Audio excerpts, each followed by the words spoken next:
भग्न घट श्रोता भी होते हैं, शिष्य भी होते हैं, जिनका अंदर का ज्ञान घट ऐसा फूटा होता है, कुछ भी डाल दो बह जाता है। एक यहां से कान से डाला, उनने मुंह से निकाला और भूल गए। खुद की जरूरत में काम आया तो कर्ण की जैसी स्थिति बन गई। जब खुद को ज्ञान और शक्ति की जरूरत है तो हमारे पास तो ज्ञान है नहीं, हम तो बांट करके निर्मुक्त हुए। तो भग्न घट श्रोता नहीं बनना, अहि श्रोता और अहि शिष्य नहीं बनना, बादल जैसा पहाड़ जैसा शिष्य नहीं बनना। फिर कहते हैं भैंसा जैसा भी शिष्य होता है। भैंसा जैसा, भैंसा क्या करता है? भैंसे को गर्मी लगती है, भैंसे को गर्मी लगती है, तालाब में पानी पीने के लिए जाता है।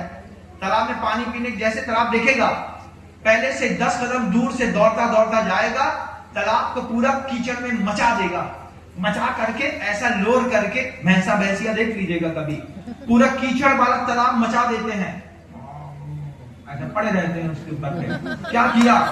हम ज्ञानी हैं, हम पंडित हैं, समाज में ऐसा तहलका मचाएंगे, उसके बाद भैंसा जैसे पड़ रहा चल रहा है। ये क्या है? भैंसा जैसा शिष्य नहीं बनना, भैंसा जैसा श्रोता नहीं बनना, कि हम जिस समाज में जाएं उसी समाज में पूरी समाज को मचा दें। जिस तालाब में नहाने गए थे, जिस तालाब में निर्मल जल पीने गए थे, जिस तालाब में भक्ति का आनंद लेने और देने गए थे, उसी तालाब को मचा दिया। बोले महाराज इसके बाद तो अब हमारी चतुर्मास कराने की भावना ही खत्म हो गई। ऐसा श्रोता भी होता है और ऐसा शिष्य भी होता है, और ये गुरु समझते हैं तो गुरु उसके ऊपर अनुग्रह भी करते हैं और उसका निग्रह भी करते हैं। जो शिष्य अच्छे होते हैं उनके ऊपर अनुग्रह करके उनको विस्तार के लिए धर्म दिया जाता है। जो निग्रह करने वाले शिष्य होते हैं, पास में रख करके उनका खुद निग्रह करते हैं। तू वहीं रह, तेरे को वहीं रहना है, हमको बड़ा बनना है। ऐसे कैसे बड़ा बनना है? बड़ा बनना मजाक होता है क्या? बड़े बनने के लिए कुछ और चाहिए होता है। तू वहीं पे बैठ, अपना धर्म ध्यान कर, उन्हीं के साथ में रह करके कर।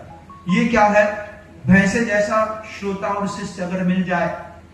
आचार्य धरसेन के मन के अंदर लगा कि मेरे सुबुद्धि और नरवाहन ये जो आए हैं, देख तो बहुत सुंदर रहे हैं, कहीं पहाड़ जैसे ना निकले, कहीं अहि जैसे सर्प जैसे ना निकले, कहीं पर भैंसा जैसे ना निकले, भग्न घटके जैसे ना निकले। उसके बाद एक और शिष्य होता है और श्रोता भी होता है, चलने के जैसा। चलने के जैसा कैसा होता है? महाराज ने सब दिया, सब समझाया, मोटा मोटा रख लिया, छोटा छोटा, छोटी छोटी सूक्ष्म बातें जिससे संसार में, परिस्थिति में, मन में परिवर्तन पड़ता था। अरे इतनी छोटी सी बात है। अब एक मुनि आ गए, हमसे बोले महाराज ऊंची बात सुनाओ। हमने कहा प्रतिमा ग्रंथ सुना देते हैं आपको। अरे प्रतिमा